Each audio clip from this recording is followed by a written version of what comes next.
guys, kung talaga pong gagawin pong kaso yung mga contribution po regarding po sa eleksyon, kagaya po ng kay Senator Marcoleta ngayon, na isinisigaw po ngayon ng taong bayan, guys. So kung susundan po natin yan, yung argumento na yan ng mga lawyer ng ombudsman ng Sandigan Bayan. So ito guys, pakinggan po ninyo ito. Mas malala pa po ito kaysa kay Senator Marcoleta.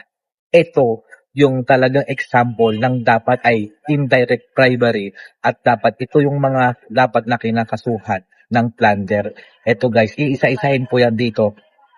Panoorin po ninyo. Dahil kung gagawing issue ito, silipin na din natin yung ibang mga nag-donate sa kampanya ng mga politiko mula sa personal nilang pera at direktang nakinabang eventually dahil nabigyan ng posisyon sa gobyerno. Huwag na tayong lumayo. Anton Lagdameo, who's now Special Assistant to the President, donated 247.3 million pesos sa kampanya ni BBM. Mel Robles, who was eventually appointed General Manager of PCSO, donated 30 million pesos. Kung sa mga contractors lang, Mr. Rodolfo Hilot Jr. of Rudel Construction and Enterprises Incorporated donated 20 million pesos sa presidential campaign ni BBM and bagged 3.22 billion pesos worth of flood control projects and close to 10.78 billion pesos for a total of 227 projects for the same period of 2022 to 2025.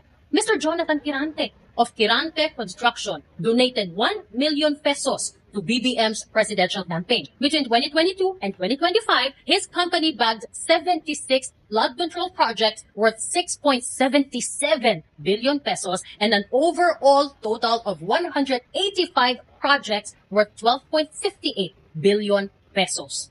Jonathan is the nephew of Mr. Alan Kirante of UM Builders na kasama sa top 5 flood control contractors. For comparison, ang AAA na nasa top 15 list ni BBM may total flood control projects worth 6.38 billion pesos between 2022 to 2025 and a total of 9.67 billion pesos para sa lahat ng mga kontrata nila. Mas malaki pa ang nakuha ng Kirante Construction kaysa sa AAA, pero wala sa top 15.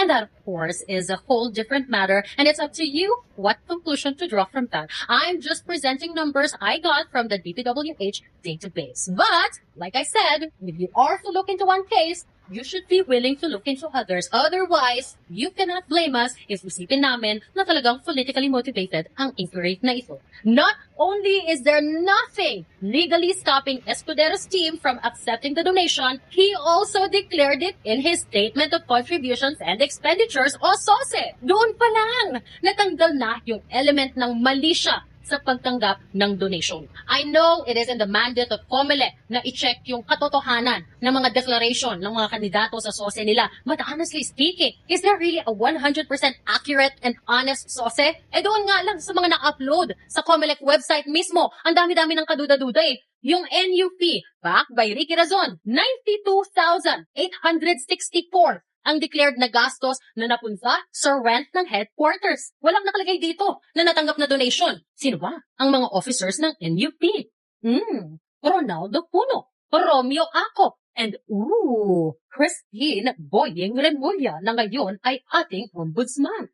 I mean, baka naman, di ba? May attachment na kasama yung SOSE na yan. I don't know. This is just what's on the website of COMELEC at pinapakita ko lang kung ano yung nakuha natin. Liberal Party, 2.85 million pesos ang tinanggap na cash contribution. 12,500 pesos in kind. Ang total na ginastos, 2.85 million pesos. Kiko Pangilinan sa Senado. Mamamayang liberal sa Kongreso.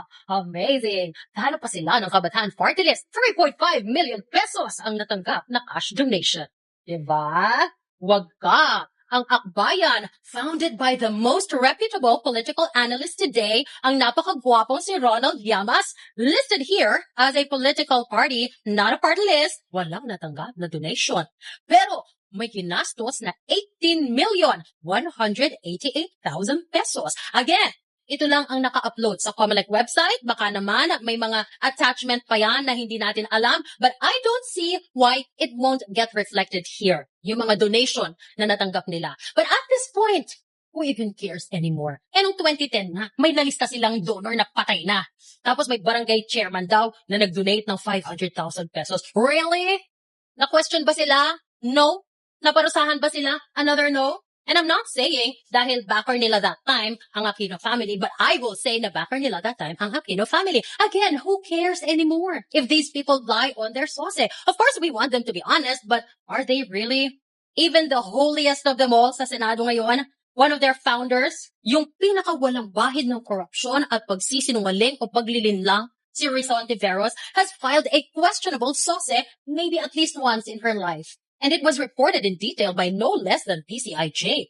In 2009 daw, she declared a net worth of 4.9 million pesos with only 140,000 pesos in cash. At may utang o bayarin worth 7 million pesos. In 2010, nung tumakbo siyang senador, she said she spent 2.4 million of her own money sa kampanya niya.